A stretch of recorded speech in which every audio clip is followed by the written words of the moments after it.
তোমরা কেউ দরজা খুলছো না কেন? কারণ তোমার বাবা মা বয়রা হয়ে গিয়েছে, তাই তারা দরজা খুলছিল না।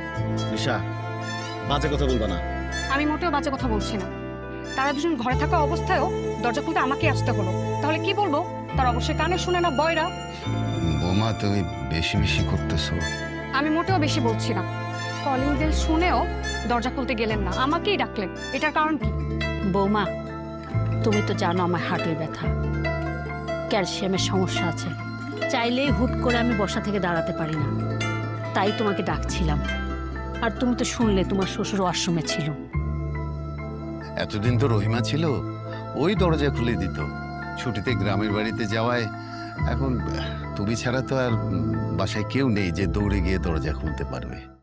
ও, তার মানে এখন রহিমা এই বাড়িতে নেই বলে আপনারা আমাকে কাজের মেয়ে ভেবে নিয়েছেন, তাই না? নিশা, বাবা মা কিন্তু মেন করে বলেনি। বাবা মা বুঝিয়েছেন। আমাকে আর বুঝাতে হবে না, আমি সব বুঝে গিয়েছি।